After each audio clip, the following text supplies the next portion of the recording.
محترم سامعین کرام، آج ہماری گفتگو کا موضوع سخن ایک ایسے امور کی طرف ہوگا، ایک ایسے امر کی طرف ہوگا جو اس وقت معاشرے میں کثرت کے ساتھ پھیلتا جا رہا ہے، اور آج بہت سے نوجوان ان سورسز کو استعمال کرتے ہوئے برائیوں کے راستے پہ چلنے لگے۔ ایک مبلغ ہونے کی حیثیت سے، ایک داعی ہونے کی حیثیت سے ایک واعظ کی ذمہ داری ہے کہ وہ معاشرے میں ان تمام برائیوں اور خرافات اور ان گناہوں کی نشاندہی کرے جس سے بچ کے انسان اللہ اس کے رسول کی بارگاہ کا قرب پا سکتا ہے۔ انہی جذبات کے پیش نظر ہم نے ان موضوعات کا انتخاب کیا ہے تاکہ بڑھتی ہوئی معاشرتی بے راہ روی میں ہم کس طرح ایک اچھے مسلمان ہونے کا کردار ادا کر سکتے ہیں۔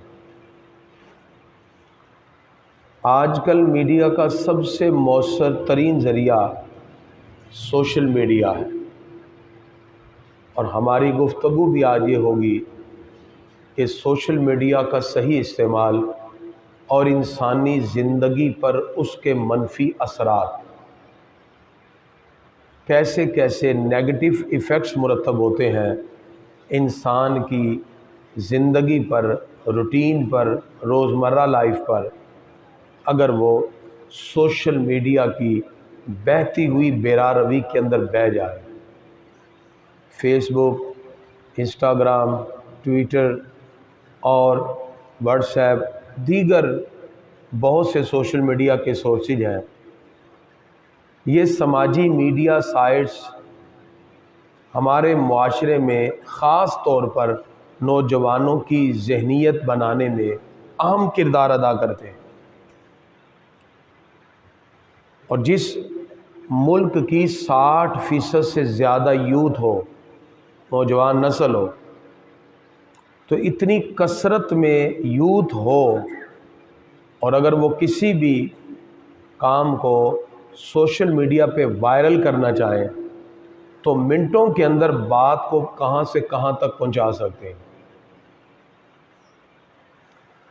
اب ان سائٹس کی مقبولیت کی بنیادی وجہ تو ایک دوسرے سے بات چیت کرنا آسان، اپنے تجربات اور خیالات کو شیئر کرنا آسان، اور اس کے ساتھ ساتھ دیگر جگہ کی معلومات حاصل کرنا ان سوشل میڈیا کی ڈیفرنٹ سائٹس کے ساتھ آسان ہو گیا۔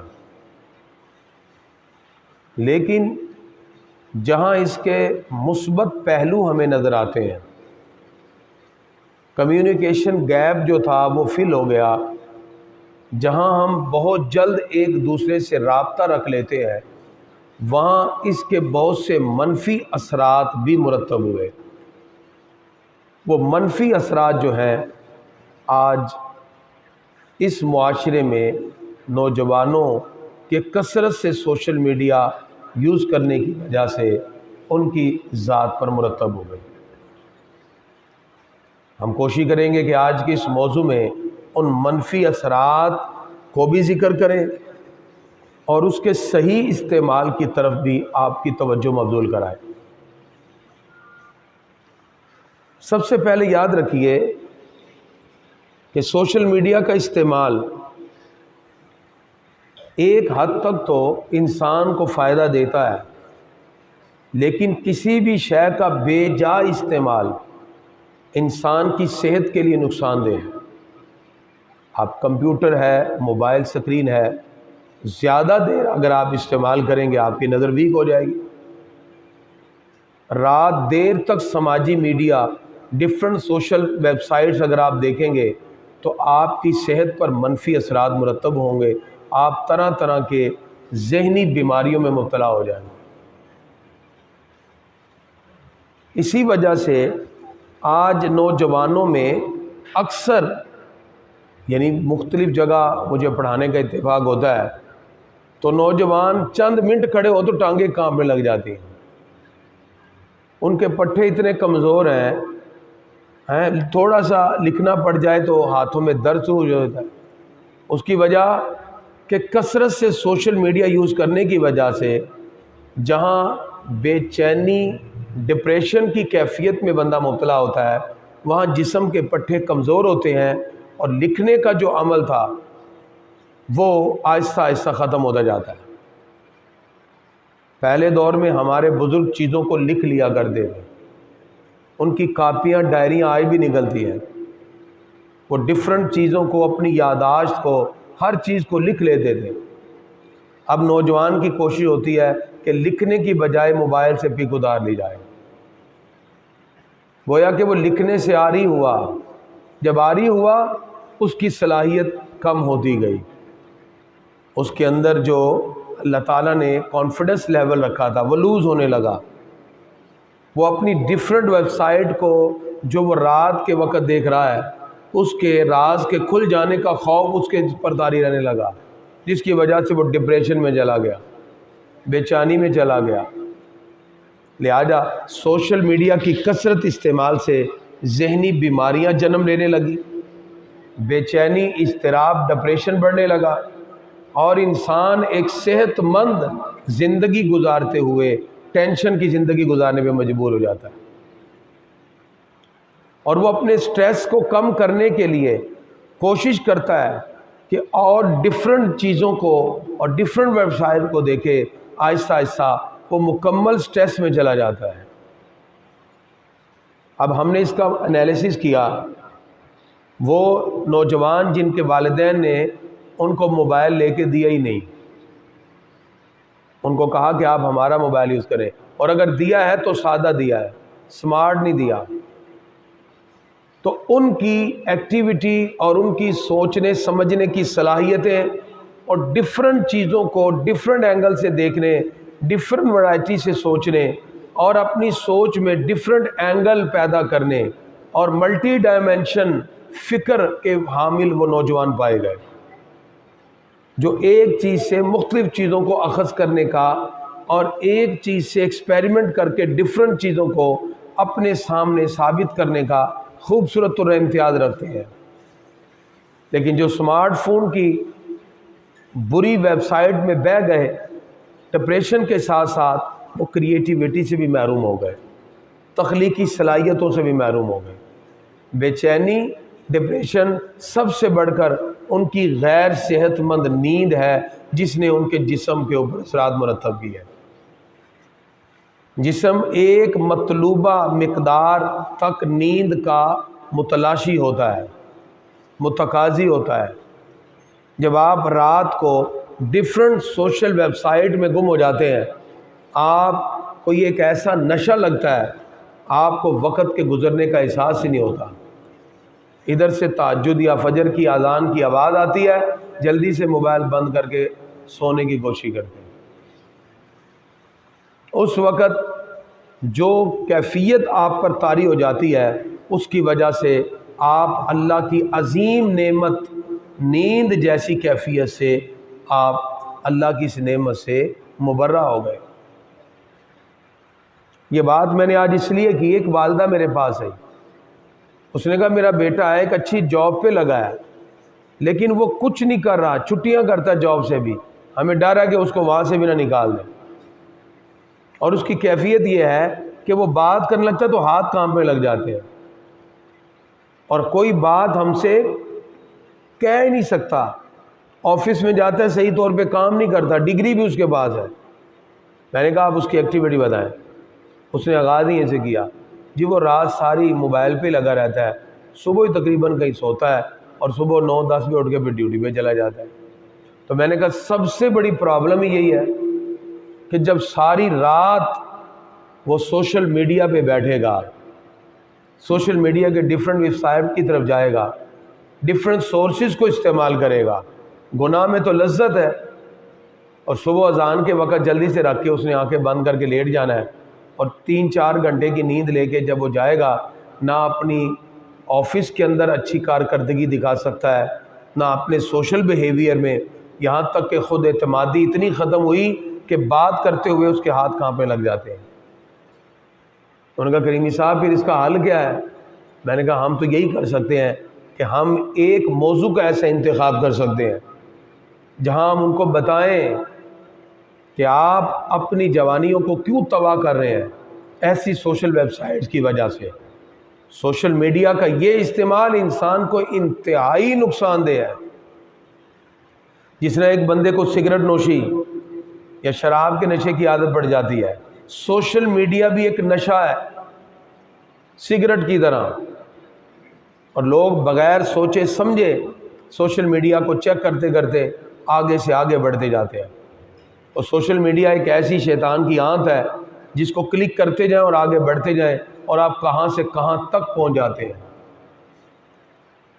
اور میں ایسے اسٹوڈنٹس کو، ایسے لوگوں کو خود جانتا ہوں جو پڑھنے والے بھی تھے، سمجھدار بھی تھے، والدین نے صرف ان کو کووڈ کی وجہ سے آن لائن کلاسز لینے کے لیے موبائل دیے، لیکن وہ ایسے سوشل میڈیا کی لت میں پڑے، ماں باپ کو بھی کتاب کے اندر موبائل رکھ کے دھوکہ دیا، اور اس کے بعد اپنی صلاحیتوں کو تباہ کر کے وہ معاشرے کا اچھا فرد نہیں بن سکے.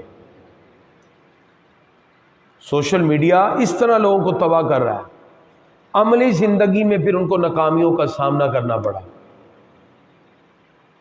لہذا سوشل میڈیا کی جو سائٹس ہیں وہ تو چاہتی ہیں کہ سارے 24 گھنٹے ہماری ویب سائٹ یوز کرے تاکہ ہم اشتہارات سے کمائیں، لیکن اس سے جو نقصان ہماری آج کی نوجوان نسل کو ہوا، سب سے بڑھ کر اس کے ذہن کا سکون ختم ہو گیا. لہذا جو سماجی میڈیا ہوتا ہے وہ تو ڈیفرنٹ لوگوں کو اس سے چاہتا ہے کہ کسی طرح لوگ ہماری طرف آئیں، غیر مبہم باتیں کریں گے اور اس طرح کے سٹیٹس لگائے جائیں گے جس کی وجہ سے بندہ اٹریکٹ ہوتا ہے. اور آج کچھ انسان کو بلیک میل کرنے کی کوشش کرتے ہیں کہ آپ یہ بات اگر شام تک نہ آپ نے لوگوں کو شیئر کی، اتنا نقصان آپ کو شام تک ہو سکتا ہے، اور آپ کو بلیک میل کیا جاتا ہے، اور لوگ اس کی وجہ سے آگے کرتے ہیں. سوشل میڈیا میں بہت سی ایسی بری چیزیں ہیں جس کو ویسے ہی اسلامی نام دے کے پھیلا دیا جاتا ہے. بعض حدیثیں ہے ہی نہیں، اس کو لکھ دیا جس نے رمضان کے آنے کی خوشخبری دی اس پہ جنت واجب، نیچے لکھ دیا حدیث. اور جنت واجب ہونے کے چکر میں لوگ نماز روزہ پڑھتے نہیں ہیں، حدیثیں شیئر کیے جا رہے ہیں. وہ حدیث ہے ہی نہیں کہ شاید اس کی وجہ جنت مل جائے گی. سوشل ویب سائٹ پہ ایموشنل بلیک میل ہے، یہ ایموشنل بلیک میلنگ ہے. نبی کریم صلی اللہ علیہ وسلم فرماتے ہیں من قالا فی القرآن برائیہ، جس نے اپنی رائے سے قرآن میں بات کی، فلیتبوأ مقعدہ من النار، اپنا ٹھکانہ جہنم میں بنائے. لوگ قرآن پاک کے اندر یعنی لکھ کے اپنی طرف سے مطلب نکال کے اس کو آگے سوشل میڈیا پہ پھیلا دیتے ہیں. اور پھر نبی کریم صلی اللہ علیہ وسلم کی حدیث بھی ہے، جس بندے نے وہ بات کہی جو میں نے نہیں کہی لیکن منسوب میری طرف کر دی، اور میں فلیتبوأ مقعدہ من النار، ایسا بندہ اپنا ٹھکانہ جہنم میں بنائے. جو بات آقا علیہ السلام نے کہی نہیں. تو گرامی قدرات، اس لیے یاد رکھیے آج تو ڈیجیٹل مافیا ہو گئی، ہر چیز ڈیجیٹل. شب برات لوگ ڈیجیٹل معافیا مانگ رہے ہیں. میں نے آپ سے کچھ کہا ہو مجھے معاف کر دیں فلاں. اور بھئی اگر آپ سے واقعی کوئی مسٹیک ہوئی ہے، کسی کا حق مارا ہے، تو آپ اس سے پرسنلی اپنے حق معاف کرائیں، نہ کہ ڈیجیٹل حقوق کی بات کریں، ڈیجیٹل معافیا کروائیں. اور سب سے بڑھ کر یہ چیزیں انسان کے ذہنوں کو تباہ کر کے آج نوجوان نسل کو جنس پرستی اور تشدد پر مبنی مواد کی وجہ سے ان کی نفسیات پہ برا اثر ڈال رہی ہیں. کتنے بچے ہیں جنہوں نے ڈیفرنٹ ویب سائٹس کے ذریعے ڈیفرنٹ گیمز کا استعمال کیا اور پب جی جیسی بری ویب سائٹ کو یوز کر کے اپنے آپ کو تباہ کیا. ان بچوں نے لوگوں کے قتل کرنے کو بھی کسی قسم سے گریز نہ کیا، اور ایسی ویب سائٹ جو یورپ اور غیر مذہبی جو عناصر ہیں ان کی طرف سے بنائی گئی۔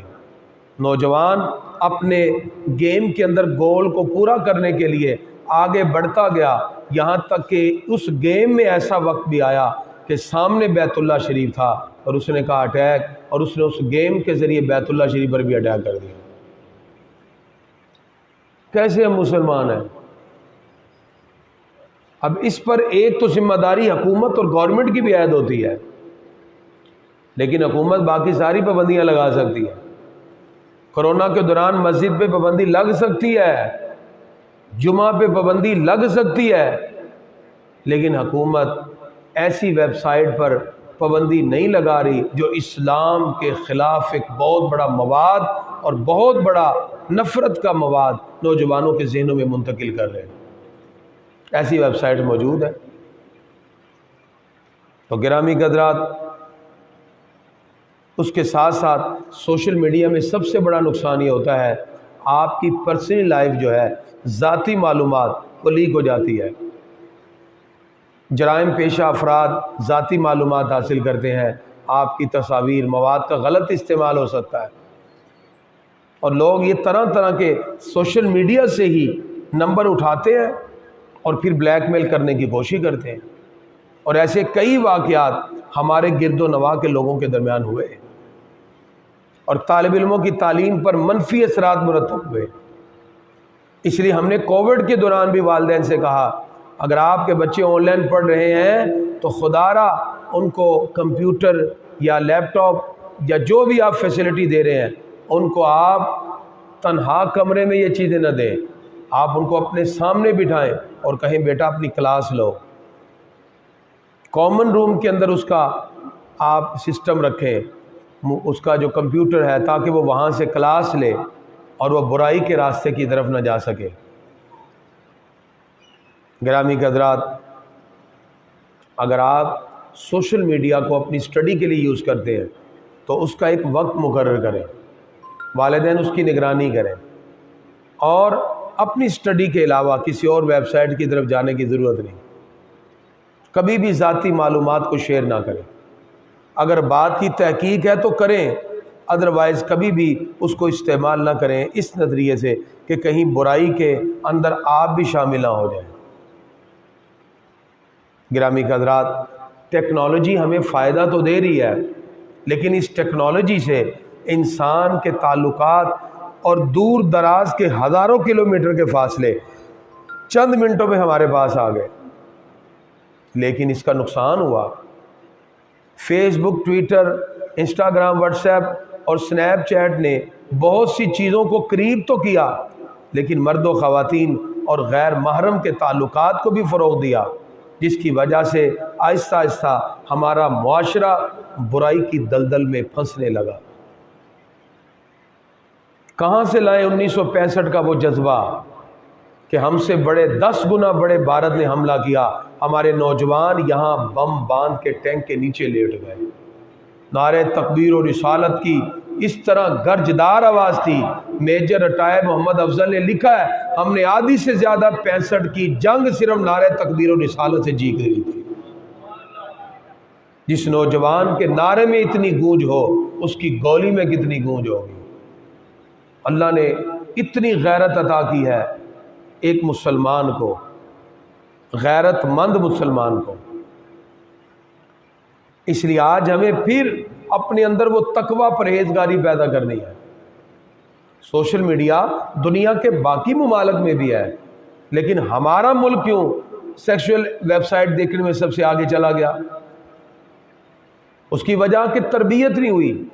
ہمارے تو لوگ اس پہ بات کرنا مایوس سمجھتے ہیں، حالانکہ یہ تربیت کا میں سمجھتا ہوں سب سے زیادہ عام ترین موضوع ہے، کیونکہ آج ہر نوجوان کے ہاتھ میں اسمارٹ فون ہے، جس کی وجہ سے وہ بہرا روی کی راہ میں چلنے لگ گیا، تربیت نہ ہونے کی وجہ سے۔ تو اس لیے گرامی حضرات یاد رکھیے کہ یہ ملک پاکستان بڑی قربانیوں کے ساتھ لیا گیا ہے۔ 2 دن بعد یوم آزادی پاکستان آ رہا ہے، اور ہمیں یاد کروا رہا ہے یوم آزادی پاکستان کہ ہم نے یہ ملک 20 لاکھ لوگوں کا خون بہا کے لیا ہے، اس کے پیچھے بڑے بزرگوں کی قربانیاں ہیں۔ لہذا اس ملک میں ہونے والی ہر برائی پر ہمارا دل چھلنی ہوتا ہے، اس لیے ہم کوشش کرتے ہیں ہم ایسے موضوعات کو آپ کے سامنے لائیں جو آج کے معاشرے کے اندر ایسا ناسور بن کے اس طرح دیمک کی طرح لگ گئے کہ آہستہ آہستہ نوجوانوں کی جوانیوں کو بھی چاٹ گئے، ان کے ایمانی جذبات بھی کمزور پڑ گئے، جن کی راتیں سوشل میڈیا پہ گزریں، جن کی راتیں اللہ رب العزت کی یاد کے بغیر گزریں، وہ صبح کس طرح اپنی صحت مندانہ صلاحیتوں کو پریکٹیکلی پرفارم کر سکتے ہیں۔ اور اس کے پھر نقصانات ہوئے۔ وہ نوجوان اگر تعلیم حاصل کر رہے ہیں تو سب سے پہلے تو ان کی اسٹڈی پر افیکٹو ہوئی یہ چیزیں، اگر وہ جاب پہ لگے ہیں ان کا کام صحیح طور پہ نہیں ہوا، اور آہستہ ان کے جسم کی صلاحیتیں کمزور ہو گئیں، وہ اپنی زندگی سے آوازار ہو گئے۔ مجھے ایک نوجوان نے کہا کہ سر میں خودکشی کرنے جا رہا ہوں، اور میں نے کہا خدا کا خوف، تو جو ہوا کیا ہے؟ اس نے جب مجھے سٹوری سنائی، یقین کریں میں آپ کو کیا بتاؤں، یہ جو سوشل میڈیا ہے یہ برائی کی بہت بڑی اماجگاہ ہے۔ وہ اپنی ذات سے بھی نفرت کرنے لگا، اس نے کہا میں نے سوسائڈ کر لینا ہے۔ پھر اس کی میں نے کاؤنسلنگ کی، اس کو سمجھایا۔ تو خدا را ان چیزوں سے خود بھی بچیں۔ آپ کی ہتھیلیوں اور انگوٹھوں کے نیچے معلومات کا ایک سمندر بہہ رہا ہے، اس سمندر میں کہیں آپ بھی نہ بہہ جائیں، کیونکہ وہاں تو صرف ایک کلک کے ساتھ بے شمار چیزیں آپ کے سامنے کھل گئیں۔ آپ جس دنیا کی معاشرت دیکھنا چاہیں ایک کلک کے ساتھ آپ پوری دنیا کا نظارہ کر سکتے ہیں۔ لیکن ہم مسلمان ہیں، ہماری ایک تہذیب ہے، ہمارے عقائد ہیں، ہمارے نظریات ہیں، ہمیں تصور حیا دیا گیا، ہمیں شرم و حیا کی بات بتائی گئی، ہمیں رسول اللہ صلی اللہ علیہ وسلم نے معاشرے میں رہتے ہوئے رشتوں کا تقدس بتایا، ہمیں ماں، بیٹی، بہن، بیوی کے حقوق بتائے، ان کی عظمت بتائی، ماں کی عظمت کو بتایا کہ اس کے پاؤں کے نیچے جنت ہے، بیٹی کو قوم کی عزت، بہن کو گھر کی عزت قرار دیا گیا۔ تو ہم کس طرح ان لوگوں کی سویلائزیشن اور ان کی ثقافت اور کلچر میں اپنے آپ کو گم کر دیں کہ ہم تو مسلمان ہو کر اپنی آئیڈینٹی سب سے جدا رکھتے ہیں۔ ہم کیوں اپنے لائکس اور کمنٹس بڑھانے کے لیے غیر محرموں کے ساتھ کھڑے ہو کر ویڈیو بنائیں؟ ہم مسلمان ہیں، ہمیں حکم دیا ہے کل للمؤمنین یغضوا من ابصارہم، مسلمان مرد اپنی نظروں کو بھی جھکا کے رکھیں، وَقُلْ لِلْمُؤْمِنَاتِ يَغْضُضْنَ مِنْ أَبْصَارِهِنَّ، مسلمان عورتیں بھی اپنی نظروں کو جھکا کے رکھیں۔ جس اسلام نے نظر اٹھانے کی اجازت نہیں دی، وہاں ڈیفرنٹ ایسی ویڈیو بنا کر لوگوں میں اپنی مقبولیت بڑھانے کی کہاں اجازت ہے؟ اور دکھلاوا، ریاکاری اور اپنے آپ کو انانیت کے خول میں بند کر کے سب کچھ سمجھنا، یہ انسان کی ذہن کی پسماندگی کی علامت ہے۔ اس لیے گرامی حضرات یاد رکھیے، اس پر ایک ان قریب ایک ریسرچ ہوئی کہ جو لوگ بار بار اپنی سیلفی لیتے ہیں، انہوں نے ٹیسٹ کیا، ان کے ذہن میں خلل نکلا۔ اس کی وجہ کہ وہ اپنے احساس کمتری میں مبتلا ہو کر ڈیفرنٹ لوگوں کے ساتھ اپنے آپ کو دنیا کے سامنے نمایاں کرنا چاہتے ہیں۔ تو یہ ذہنی بیماری ہے۔ بندہ ہر وقت یہی سوچتا رہے کہ میں لوگوں میں نمایاں کیسے ہو جاؤں، یہ ذہنی بیماری ہے۔ وہ ڈیفرنٹ لوگوں کو کال کر کر کے ٹائم لیتا ہے کہ میں نے آپ سے ملنا ہے، اور اسی بہانے اسے سیلفی لینا، اور سیلفیاں لیتے ہوئے نوجوان کتنے مر گئے پھر اس بات پر کہ لوگ مجھے زیادہ لائک کریں، کمنٹ کریں۔ کوئی دریا کے کنارے کھڑا ہے، کوئی نہر کے کنارے کھڑا ہے، کوئی ٹرین کے ساتھ کھڑا ہے، کچل کے رکھ دیا ٹرین نے، وہ ماؤں کے لال مر گئے سارے، لیکن صرف اپنی یعنی ذہنی خلل کی وجہ سے۔ یہ ایسی بیماری ہے، نوجوان اپنی جانوں سے ہاتھ دھو بیٹھے لیکن سیلفی بنانی ہے۔ تو خدا را سوشل میڈیا کے جو منفی اثرات ہیں اس نے ہمارے معاشرے کے اندر بہت سے نقصانات ہمارے اوپر مرتب کر دیے. اور گرامی کے حضرات، اسی طرح آپ اس میڈیا کی وجہ سے دیکھیں معاشرے کے اندر بہت سے نوجوانوں نے اپنی زندگیوں کے خود ہی فیصلے کر لیے. اس کے اوپر بھی سروے ہوا تو ڈفرینٹ لوگوں کے نقطہ نظر سامنے آئے. والدین پہلے نظر نہیں رکھتے، اور جب بچے اپنی زندگیوں کے فیصلے کر لیتے ہیں پھر دوڑتے ہیں، کریمی صاحب کوئی تویز دے دو، کوئی وظیفہ ہی داز دو. اب بیٹا ہماری بات نہیں مانتا، بیٹی ہماری بات نہیں مانتی. تو زندگی کے 20 22 25 سال تک آپ نے اپنے بیٹے بیٹی کی تربیت نہیں کی، اس کا خمیازہ پھر آپ کو بھگتنا پڑ رہا ہے کہ آج وہ برائیوں کے راستے پہ چل پڑے. اب آپ لاکھ سمجھا لیں وہ ماننے کے لیے تیار نہیں. عدالتوں میں کیس لگے ہوئے ہیں، باپ اپنے پگڑی اتار کے بیٹی کے سر پہ رکھتا ہے، وہ ٹھڈے سے مارے گیا تھی چل ادھر. اس کی وجہ عدم تربیت اور سوشل میڈیا کا غلط استعمال. گرامی حضرات، اب آئیے ہم اس کے حل کی طرف آتے ہیں، کیونکہ ہم کوشش کرتے ہیں صرف موضوع ذکر نہ کریں، مقصد کرٹیسائز کرنا نہیں ہے، مقصد اس کا حل نکالنا ہے. ہمارے پاس معلومات کا اس وقت سمندر ہوتا ہے، ایسے ہتھیلی اور انگوٹھے کے اوپر پیغامات کا ہجوم ہوتا ہے، ایک سیلاب کی طرح ہے. ایک کلک پر پوری دنیا کی معلومات ہے، لیکن ہم نے اس ہجوم میں الجھنا نہیں ہے، بلکہ اپنی اقدار کو، اپنی تخلیقی صلاحیتوں کو اور اپنے علم کو اور اپنے وقار کو قائم رکھنا ہے. جو بندہ برائی کے راستے پہ نہیں جاتا، اس کو کوئی بات کرے وہ سینہ تان کے بات کرتا ہے، اس کو اپنے کانفیڈنس لوز کرنے کی ضرورت ہی نہیں ہے. جھوٹا کانفیڈنس نہیں، سچائی کے ساتھ، اور اس کی گفتگو اور بات کے اندر ہی ایک عجیب کانفیڈنس ہوگا. کیوں؟ اس لیے کہ جو برائیوں پہ چلا ہی نہیں، وہ برائی کی بات کو سننے کے لیے بھی تیار نہیں ہے. تو گرامی حضرات، مختلف ممالک کے اندر ویب سائٹس کو معلومات کے لیے استعمال کیا جاتا ہے. تو آپ تہیہ کر لیں، اگر کوئی معلومات حاصل کرنی ہے تو آپ ویب سائٹس یوز کریں. آپ سٹڈی کر رہے ہیں، آپ میڈیکل کے اسٹوڈنٹ ہیں، آپ تھیوری آف ریلیٹیوٹی پڑھنا چاہتے ہیں، آپ تھیوری آف ریلیٹیوٹی پڑھیں. آپ تھیوری آف ریلیٹیوٹی پہ بات کریں. آپ گریوٹی پہ سرچ کرنا چاہ رہے ہیں، آپ گریوٹی کا مطالعہ کریں. اب میڈیکل کے اسٹوڈنٹ ہیں، میڈیکل کی ڈفرینٹ ویب سائٹ جو آپ کی لرننگ کو بڑھا سکتے ہیں. آپ لاء کے اسٹوڈنٹ ہیں، آپ لاء کو اسٹڈی کریں. آپ ہیومینٹیز کے ہیں، آپ ہیومینٹیز کو اسٹڈی کریں. یعنی معلومات کو بڑھائیں. ویب سائٹس آپ کو علم نہیں دیتی، معلومات دیتی ہیں. علم اور نالج آپ کو ملتا ہے تو اداروں سے ملتا ہے. یہ ویب سائٹ صرف آپ کو معلومات، انفارمیشن دیتی ہیں. تو انفارمیشن بڑھائیں، آج دور ہی انفارمیشن کا ہے. تو اس کو ایک تو آپ کوشش کریں کہ صرف معلومات اپنی اپنی ڈومین میں رہ کے اس کو بڑھانے کے لیے ویب سائٹ یوز کریں. اس کی مثال جیسے مصر ہے، شام ہے اور ترکی ہے. یہاں جتنے لوگ بھی ویب سائٹ یوز کرتے ہیں، وہاں سروے کیا گیا، تفریح کے لیے بہت کم مقدار، زیادہ لوگ وہ نکلے جنہوں نے اپنی معلومات کے لیے ویب سائٹس کو وزٹ کیا ہوا تھا، علم کے لیے، علم بڑھانے کے لیے، نالج گین کرنے کے لیے. اور جب پاکستان میں سروے کیا، یہاں سب سے زیادہ لوگوں نے تفریح کے لیے یا اپنی سیلفیوں کے لیے ویب سائٹ کو یوز کیا ہوا ہے، خود نمائی کے لیے. یعنی ہمارے نزدیک یا تفریح ہے یا خود نمائی ہے. دوسرے ممالک میں جیسے میں نام لیا مصر، شام، ترکی وغیرہ، اس میں لوگ علم کے لیے، معلومات کے لیے یوز کرتے ہیں.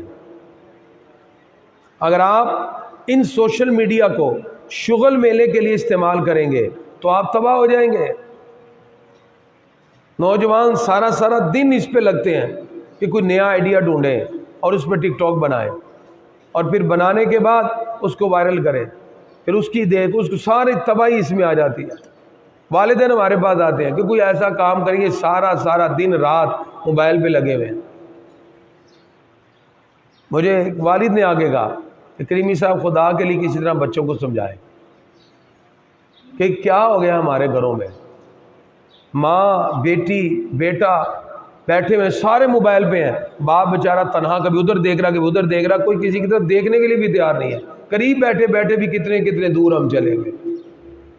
پہلے دور دور کے لوگ بڑے قریب ہو جایا کرتے تھے، اب قریب بیٹھے ہوئے بھی دور ہے۔ اور کتنے حادثات ایسے ہم اس نشے میں چلے گئے، چلتے ہوئے راستے میں بھی موبائل یوں ہے، کوئی گٹر میں گر رہا ہے اور کوئی گاڑی میں جا کے لگ رہا ہے۔ یہ ہمارا حال ہے۔ تو اس کے لیے ایک تو کام یہ کریں، تفریح اور خود نمائی سیلفی قطعاً نہ بنائیں۔ یہ ایسی بیماری ہے، یہ ایسا نشہ ہے کہ لوگ عمرہ کرنے گئے ہیں اور سرکار کے معاہدہ شریف کے سامنے بھی کھڑے ہو کے سیلفی بنا رہے ہیں۔ اور خدا کا خوف کرو، اور بیت اللہ کا طواف تو صحیح سے کر لو، وہاں بھی کھڑے گا لبیک اللہم لبیک، ساتھ سیلفی ہو رہی ہے۔ نشہ ایسا، بیت اللہ کا طواف ہو رہا ہے کہ جی ہمارے کمنٹس بڑھیں، پھر کہہ رہے ہیں جی نیچے ساتھ کہ ہم آپ کو طواف دکھا رہے ہیں اور ساتھ کمنٹ بھی کریں، لائک بھی کریں، شیئر بھی کریں۔ او خدا کا خوف کرو، اپنا عمرہ کرو، اللہ کو راضی کر لو۔ اور وہ بارگاہ اللہ فرماتا لا ترفعوا اصواتکم فوق صوت النبی۔ مجھے بڑا اچھا لگا، ایک بندے نے نبی صلی اللہ علیہ وسلم کے معاہدہ شریف کے سامنے کھڑے ہو کے تصویر بنائی، اس کے نیچے اس نے کہا خدا کا خوف کر، یہ وہ بارگاہ جہاں جنید و با یزید بھی آئے تو سانس بند کر لیتے ہیں، تو کھڑے ہو کے سیلفیاں بنا رہا ہے۔ سیلفیاں بنانے میں لگے۔ میں جب عمرے پہ گیا، میرے ساتھ جو لوگ تھے انہوں نے کسی نے کہا تصویر، ایک بھی تصویر میری نہیں ہے، میں نہیں بنائی۔ ایک آدھی وہ ہمارے دوست سے، وہ میں باہر کھڑا ہوا تھا، انہوں نے بنا لی۔ میں نے کہا بھائی نہیں، بھائی ہم آئے کس مقصد کے لیے ہیں؟ تصویریں بنانے کے لیے آئے ہیں۔ لیکن لوگ وہاں جا کے بیت اللہ شریف کے سامنے بھی سیلفیاں بن رہی ہیں، اور نعوذ باللہ سرکار کے معاہدہ شریف کے سامنے جہاں انسان کھڑا ہو تو دل دہل جائے، کائنات کی سب سے معزز ترین ہستی امام الانبیاء علیہ السلام کے سامنے کھڑے ہو، بندے کے تو آنسو نہیں رکنے چاہیے کہ مجھ جیسا گناہ گار اور اس عظیم بارگاہ میں آ گیا۔ اعلیٰ تو وہاں کھڑے ہو کے کہتے ہیں وہ سوئے لال ہزار پھرتے ہیں، تیرے دن ہے بہار پھرتے ہیں، اس گلی کا گدھا ہوں میں جس میں مانگتے تاجدار پھرتے ہیں۔ ادب سے عرض کرتے ہیں پیارے آقا مجھے بھی اپنی روحانیت کا اثر ادا کریں، پھر روتے ہوئے کہتے ہیں کوئی کیوں پوچھے تیری بات رضا، تجھ سے کتے ہزار پھرتے ہیں۔ ایسے عاجزی کا اظہار کرتے ہیں۔ تو معلومات کے لیے یوز کریں سوشل میڈیا۔ اس کے علاوہ اس کے جہاں فوائد ہیں وہ یہ ہیں کہ آپ کوئی گفتگو، کوئی بات، کوئی چیز کمیونیکیشن کے لیے آپ اس کو یوز کریں، اور اس کے اندر بے حیائی کا بڑھتا ہوا رجحان اور لوگوں کے مابین لڑائی جھگڑے، فساد اور بہت سی چیزیں غلط خبریں پھیلانے کی وجہ سے لوگ ایسی کسی کی بات اٹھا کے مشہور کر دیتے ہیں اور بعد میں پتہ چلتا کہ وہ تو غلط تھی۔ سوشل میڈیا پہ نظر آنے والی چیزیں بہت سی غلط ہیں۔ یاد رکھیے سنجیدہ قومیں ایسی نہیں ہوا کرتی، مصروف قومیں کبھی سیلفیاں اور ٹک ٹاک اور ان چیزوں پر نہیں آتی، وہ اپنے ٹارگٹ کو اچیو کرتی ہیں، ان کا موٹو ہوتا ہے۔ ہم ایسی ویلی قوم ہے، سوائے ہمارے پاس سوشل میڈیا یوز کرنے اور ان کے لیے وقت ہے، سچ رات لوگ جاگتے ہیں، غیر محرموں سے باتیں کرتے ہیں، اللہ اس کے رسول کی مخالفت لیتے ہیں، اور فجر کی اذان کے لیے تھوڑا سا وقفہ کرتے ہیں، اذان کے بعد پھر بیٹھ جاتے ہیں، اور یہاں تک کہ تباہیاں نوجوانوں کے بالکل دہلیز تک پہنچی ہوئی ہیں۔ بہت سے والدین کے اصرار پر میں نے آج یہ ٹاپک رکھا ہے، اور آپ سے گزارش ہے خدا را ان چیزوں سے بچیں اور اپنی صلاحیتوں کو تباہ نہ کریں۔ جہاں تک ہو سکے نبی کریم صلی اللہ علیہ وسلم کی اس حدیث کو یاد رکھیں، سرکار فرماتے ہیں ایمان اور حیا دونوں ساتھ ساتھ ہیں، ایک نہ رہے یعنی حیا نہ رہے تو دوسرا بھی نہیں رہتا۔ بندے پہ گناہوں میں دلیر ہوتے ہیں اور گناہ کرتے کرتے اتنا آگے تک بڑھ جاتے ہیں کہ الامان والحفیظ۔ گرامی قدرات، اس کے بعد آج کا شرعی مسئلہ، اگر نماز پڑھتے پڑھتے کسی کا وضو نہ رہے تو پھر وہ صف میں نہیں کھڑا ہوگا، فوراً نکلے گا۔ نکسیر آ گئی، وامٹنگ آ گئی، ٹھیک ہے جی، کسی بھی طرح وضو ٹوٹ گیا تو نکلے، یعنی اپنی ناک پہ انگلی رکھے اور صفوں سے نکل جائے۔ نکلنے کے کئی طریقے ہیں، اگر صف کے درمیان سے نکل سکتا ہے تو ایسے کر کے تھوڑا تھوڑا نمازیوں سے راستہ بنا کے نکل جائے، نہیں تو سائیڈ پہ ہو جائے اور سائیڈ سے نکل جائے، دونوں طرح نکل سکتا ہے۔ تو گرامی حضرات، اب اس کے لیے اگر تو وہ وضو کرنے کے لیے پیچھے آیا اور پہلے ہی نلکے میں بیٹھا اور جلدی سے صرف وضو کے 4 فرض پورے کیے تو پھر وہیں سے شروع کر سکتا ہے۔ شرط ہے کہ نہ بات کی ہو، نہ ادھر ادھر دیکھا ہو، صرف وضو اور اس کے بعد۔ اور اگر اس نے ٹائم زیادہ لگا لیا وضو میں، ادھر ادھر دیکھ لیا، تو پھر آپ بھی دوبارہ سے وہ جتنی رکعتیں یعنی امام پڑھ چکا ہے اس کے بعد والی رکعتوں کے ساتھ شامل ہوگا۔ 2 رکعتیں گزر گئی ہیں تو 2 شامل کرے گا، 2 بعد میں پڑھے گا، اس طرح۔ اسی طرح اگر کوئی امام ہے وہ بے وضو ہو جائے، وہ بھی اپنا خلیفہ مقرر کر سکتا ہے، لیکن بہتر یہ ہے اگر امام کا وضو نہ رہے تو یہ نماز دوبارہ سے پڑھی جائے، کیونکہ امام کے معاملے میں انتہائی اہم ترین معاملات ہوتے ہیں، اس لیے اس کے اندر دوبارہ سے پڑھنا بہتر ہوا کرتا ہے۔ اب آپ کا کوئی سوال ہے تو پوچھیے، اس کے بعد پھر ہم دعا کی طرف بڑھتے ہیں۔ جی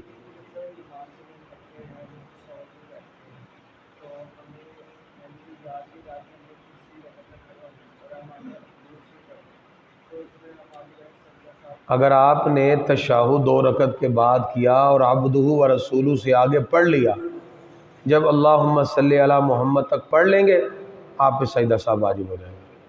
آپ نے 2 رکعت کے بعد فوراً کھڑے ہونا ہوتا ہے، اور اگر آپ کھڑے نہ ہوئے تو پھر کیا ہوگا؟ سجدہ صاحب واجب۔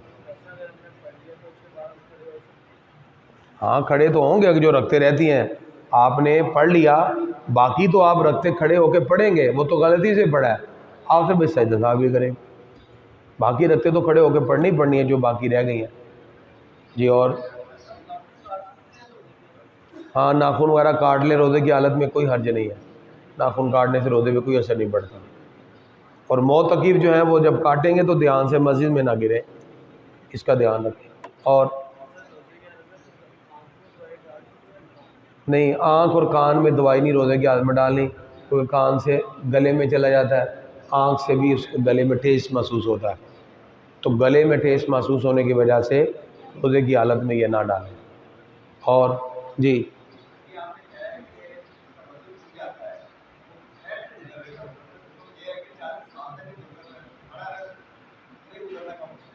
وہ اکیلے بندے کے لیے یا نماز کے اندر ہے، امام کا سترہ مقتدی کا سترہ ہوتا ہے، یہ مسئلہ بھی ذہن میں رکھیں۔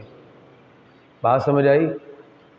1 میٹر تک ایسے صف بنی ہوئی ہے اور امام کے آگے ایک سترہ رکھا ہوا ہے، اب آپ امام کے ادھر اور ادھر آ جا سکتے ہیں، کیونکہ امام کا سترہ ہی کافی ہوتا ہے، مقتدی کا الگ سے سترہ نہیں ہوگا، اس لیے آپ ادھر بھی جا سکتے ہیں، ادھر بھی آ سکتے ہیں، کیونکہ سترہ صرف امام کا ہوتا ہے، مقتدی کا سترہ، یعنی اگر آپ کی صف میں 100 بندہ کھڑا ہے تو آپ آگے 100 سترے رکھیں گے یا ایک امام کے آگے رکھیں گے؟ بولیں، ایک رکھیں گے، ایک امام کا سترہ سب 100 بندوں کا سترہ ہو گیا بس۔ اب اگر آپ امام کے پیچھے نماز پڑھ رہے ہیں، آپ ادھر سے بھی گزر جائیں، ادھر سے بھی گزر جائیں، صرف امام کا سترہ ہوتا ہے۔ میں آپ کو مثال دیتا ہوں، آپ کسی جگہ نماز جماعت کروانے لگے ہیں، لیکن راستہ انٹرنس کا ادھر سے ہے، ٹھیک ہے، اب آپ امام کے سامنے سترہ رکھ دیں گے، ادھر بھی صف بن گئی، ادھر بھی بن گئی، ادھر سے جگہ چھوڑ دی، اب ادھر والے لوگ ادھر راستے سے آئیں گے اور ایسے گزر کے جائیں گے، اب وہ نمازیوں کے آگے سے گزر رہے ہیں، گناہ گار نہیں ہو رہے، کیونکہ امام کا سترہ مقتدی کا سترہ ہوتا ہے، ان کے آگے الگ سے سترہ رکھنے کی اجازت یا ضرورت نہیں ہے۔ علیحدہ پڑھے گا پھر انتظار کریں گے، لیکن ہم نے علیحدہ کے اندر تو بات ہی نہیں کی، ہم نے تو کہا جی نماز پڑھتے ہوئے وضو ٹوٹ جائے، علیحدہ ٹوٹا ہے تو پھر تو وہ اپنا پڑھ رہا ہے، پھر تو اس کا وضو ٹوٹا ہے، ہمیں نہا کے آئیے ہوئے، وضو کیا پھر تو وہ دوبارہ تھوڑی شروع کرے، وہ تو امام کے پیچھے کی بات ہے، اکیلا ہی بندے کا وضو ٹوٹے، وہ وضو کی بجائے نہا کے بھی آ جائے تو کوئی بات نہیں ہے، اس کو تو الگ بات ہے نا، وہ تو اکیلا بندہ ہے۔ اکیلے بندے کا وضو ٹوٹے گا تو وہ آرام سے وضو کرے، اس نے کوئی 2 رکعتوں پہ دوبارہ نہیں پڑھنی، جو ٹوٹ گیا وضو دوبارہ سے پڑھے گا۔ یہ تو میں نے مسئلہ بتایا امام کے پیچھے نماز پڑھنے والے کا، اکیلے کا یہ مسئلہ نہیں ہے۔ جی اور کوئی سوال؟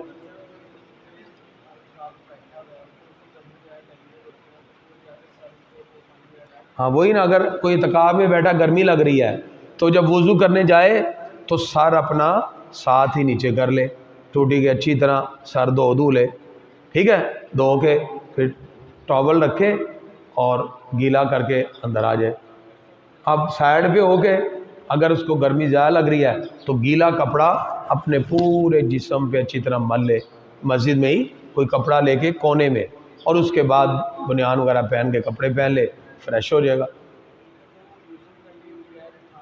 نہیں خاص طور پہ نہیں جائے گا، اس کے لیے حدیث میں موجود ہے، نبی کریم صلی اللہ علیہ وسلم اعتکاف بیٹھے تھے تو آقا علیہ السلام کو بھی ضرورت محسوس ہوئی، کافی دن اعتکاف بیٹھے تھے کہ بندہ جب اعتکاف بیٹھتا ہے 4-5 دن بعد وہ کہتا ہے یار اب ذرا فریش ہو جائیں، تو آقا علیہ السلام مسجد نبی کے ساتھ ہی آپ کا حجرہ تھا، اور حجرے کی کھڑکی تھی، جیسے یہ مسجد ہے ایسے یہ حجرہ ہو، حجرے کی کھڑکی تھی۔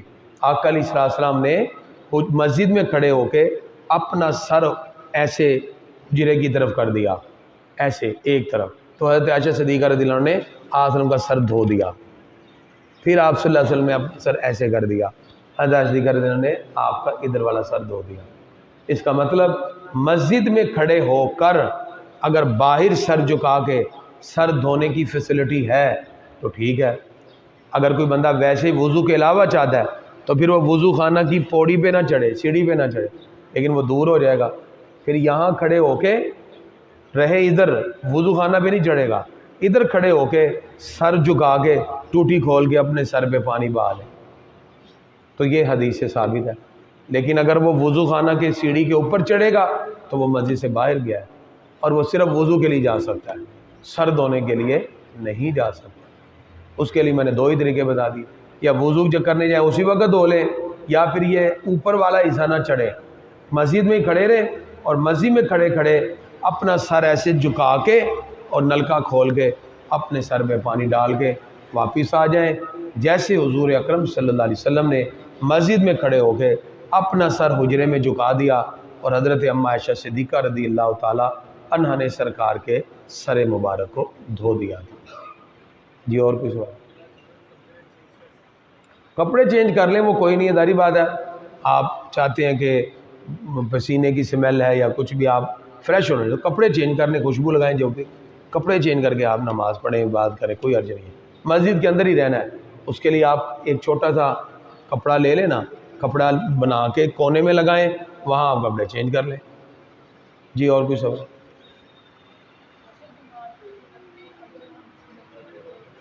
جماعت کی صورت میں غلطی ہوگی تو مقتدی پر کوئی الگ سے سجدہ صاحب نہیں ہوگا، مقتدی کی ہو گئی۔ اور جی کیا ہو گیا؟ جنازہ اگر نہیں آتا تو نماز تو آتی ہوگی نا اسے، تو وہ نماز والی چیزیں پڑھ لے، یعنی اللہ اکبر کہے امام تو وہ سبحانک اللہم و بحمدک و تبارک اسمک و تعالی جدک و لا الہ غیرک ہی پڑھ لے، یہ تو سب کو ہی آتی ہے۔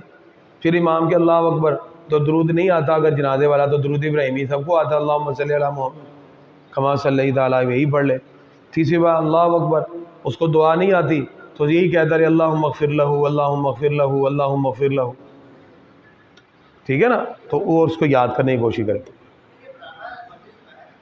ہاں مسجد سے باہر ہے، یہ جو برآمدہ یہ مسجد سے باہر ہے، کیونکہ اس کے اوپر مؤذن صاحب کی رہائش ہے، مسجد جو ہوتی ہے اس کے اوپر کوئی رہائش نہیں رکھ سکتا، مسجد تحت الثری سے فوق العرش تک مسجد ہوتی ہے، تو یہ مسجد سے باہر ہے تو اوپر رہائش ہے نا، اگر مسجد ہوتی شرعی تو پھر اس کے اوپر رہائش جائز نہیں ہے، مسجد جو ہوتی ہے وہ تحت الثری سے فوق العرش تک مسجد ہے، جو شرعی مسجد نہیں، مدرسہ سائڈ پہ ہی ہوگا، ویسے لوگوں کو اگر پڑھا رہے ہیں وہ الگ بات ہے، مدرسہ سائڈ پہ ہی ہوتا ہے۔